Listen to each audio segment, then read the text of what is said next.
Halo semuanya, kenalin aku Bintang dari jurusan Ilmu Komunikasi Hindu Denpasar dengan NIM 2513061018 absen 2. Nah, di video kali ini aku akan memaparkan terkait learning journal, yaitu materi yang akan aku paparkan dari matkul komunikasi antar pribadi di semester 1 ini. Jadi ikutin aku terus ya. Nah, di materi pertama saya mempelajari terkait pengantar komunikasi antar pribadi, di mana dalam materi ini saya memahami terkait apa sih itu komunikasi yang bersifat dua arah antara si komunikan dan juga si komunikator. Lalu materi ini sangat bermanfaat bagi saya tentunya untuk mengetahui lebih dalam apa itu komunikasi antar pribadi, yang mana yang meliputi terkait adanya hambatan ataupun komunikasi verbal dan non-verbalnya.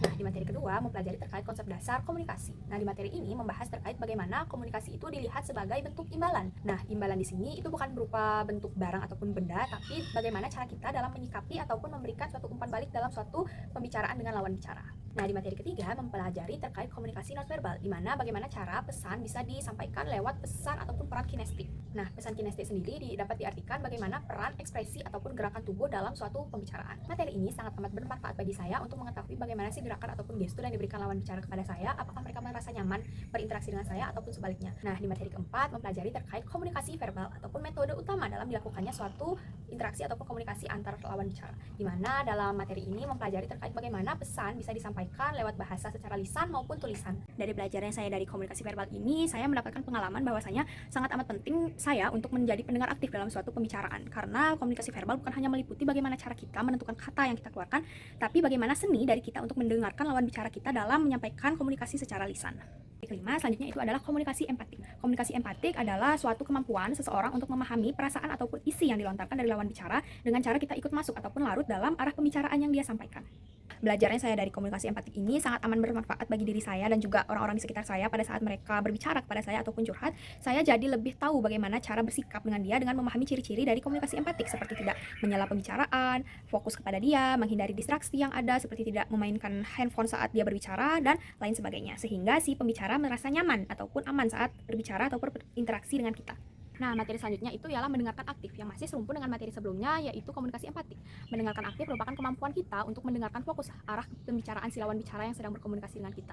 Di mana hal ini sangat bermanfaat bagi kita ataupun lawan bicara kita, di mana lawan bicara merasa lebih dihargai karena kita fokus ke arah pembicaraan dia, dan kita juga menjadi lebih paham apa sih yang diungkapkan oleh si lawan bicara. Sesuai dengan pengalaman saya, mendengarkan aktif sangat amat menjadi fondasi utama dalam suatu pembicaraan, karena orang di sekitar saya menjadi lebih nyaman saat berinteraksi dengan saya karena merasa didengar, seperti itu. Nah, materi selanjutnya itu adalah komunikasi dalam menghadapi suatu perbedaan, di mana komunikasi ini mengajarkan saya untuk bagaimana cara untuk menerima suatu pendapat atau persepsi orang lain yang berbeda ataupun pandangan mereka yang berbeda. Dari materi ini saya mendapat pengalaman bahwasanya saya menjadi tidak terlalu memaksa pendapat yang saya miliki dan lebih menerima pendapat ataupun persepsi orang lain terkait suatu topik yang sedang kita bahas. Nah, materi ke-8 itu membahas terkait komunikasi dalam hubungan personal, di mana membahas terkait bagaimana cara berkomunikasi untuk menjaga kehangatan dari segi keluarga maupun teman. Dan materi ini mengajarkan betapa pentingnya nilai kejujuran dalam suatu hubungan yang personal dalam interaksi komunikasi. Oke, di materi ke-9 itu membahas terkait hambatan dalam komunikasi. Hambatan yang terjadi itu dapat berupa pandangan ataupun persepsi, dapat juga budaya ataupun kondisi psikis tiap orang-orang yang sedang berinteraksi dengan kita. Hambatannya itu dapat berupa ini yang di belakang saya sedikit berisik itu ya. Itu air saya baru naik itu. Nah, manfaat dari materi hambatan dalam komunikasi dapat membuka pikiran saya bahwasanya dalam komunikasi itu memang tidak selalu mulus. Ada saja hambatan yang dapat terjadi. Nah, dari hambatan itu kita juga dapat belajar cara mengelola hambatan itu supaya menjadi sedikit ringan ataupun meminimalisir supaya hambatan itu tidak terjadi. Nah, materi selanjutnya itu ialah komunikasi krisis, di mana membahas terkait bencana yang terjadi di Aceh, yaitu bencana banjir pada belakangan waktu ini. Di mana di situasi ini komunikasi krisis itu dapat terjadi dalam situasi yang genting, yang menciptakan suatu komunikasi yang bersifat unik ataupun menantang karena terdapat faktor tekanan yang tinggi ataupun kebutuhan transparansi yang diinginkan oleh masyarakat pada saat itu. Nah, manfaat dan juga pengalaman yang saya dapat dari mempelajari materi ini bahwasanya jangan langsung menjudge terkait keputusan yang diambil oleh suatu petinggi ataupun pemerintah, karena kita tidak tahu apa sih yang mereka alami di balik itu semua, tekanan apa yang mereka hadapi pada saat masyarakat menginginkan suatu kebijakan ataupun suatu komunikasi yang ingin dilontarkan oleh pemerintah, seperti itu.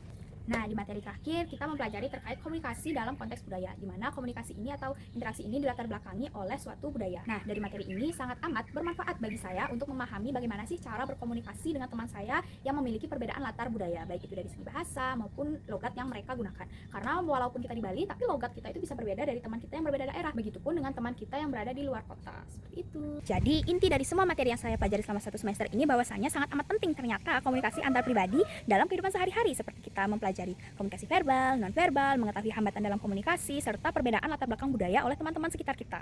Jadi itu saja dari saya, mohon maaf bila ada salah kata ataupun salah pemateri dari saya ucapkan terima kasih. Terima kasih semuanya.